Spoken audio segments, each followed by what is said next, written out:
আমার বাসায় কাজ করে গেছে পিয়ন, সে এখন 400 কোটি টাকার মালিক। প্রধানমন্ত্রী থাকাকালীন এভাবেই কথা বলতে শোনা গিয়েছিল শেখ হাসিনাকে।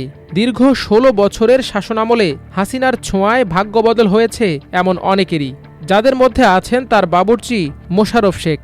নিত্য নতুন রান্না করে ভোজন রসিক হাসিনার মন জয় করে ফন্দি আটতেন এই বাবুর্চি। নিজ এলাকা ফরিদপুরের সালথা উপজেলায় খাটাতেন প্রভাব। দিনমজুর বাবার সন্তান মোশাররফ নিজের নামটি ঠিকমতো লিখতে পারেন না। বাবার সম্পত্তির ভাগ পেয়েছেন মাত্র 5% জমি। 30 বছর আগে এক হোটেলে বাবুর্চি হিসেবে কাজ শুরু করেন। এর মাত্র 2 বছর পর শেখ হাসিনার বাসায় বাবুর্চির কাজ পান। এরপর মোশাররফের ভাগ্যের চাকা ঘুরতে থাকে। 1996 সালে শেখ হাসিনার বাসায় বাবুর্চির চাকরি পান মোশাররফ। তিনি এখন কয়েক কোটি টাকা সম্পদের মালিক। গ্রামে ও শহরে রয়েছে তার বাড়ি গাড়ি। অভিযোগ রয়েছে আওয়ামী লীগ সরকারের আমলে নিজ গ্রামের প্রতিবেশী কৃষকের জমি দখলসহ সাধারণ মানুষকে নানাভাবে হয়রানি করেছেন মোশাররফ। 5 আগস্ট শেখ হাসিনা দেশ ছেড়ে পালিয়ে যাওয়ার পর গা ঢাকা দেন তিনি।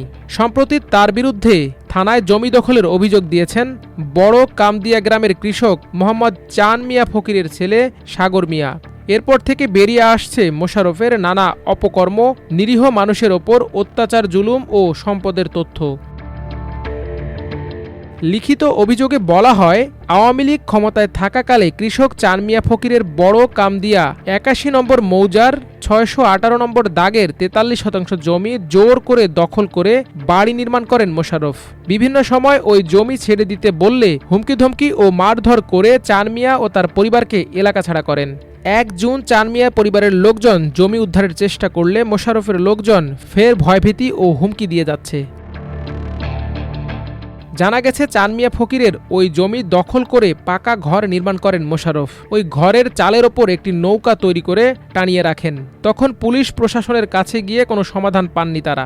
জমি দখল নিয়ে মুখ খুললেই মারধর করে মামলা দিয়ে এলাকা ছাড়া করতেন মোশাররফ। হাসিনার বাবুর্চি হওয়ায় প্রভাব খাটিয়ে পুরো এলাকায় সাধারণ মানুষের ওপর এমন জুলুম নির্যাতন চালাতেন তিনি।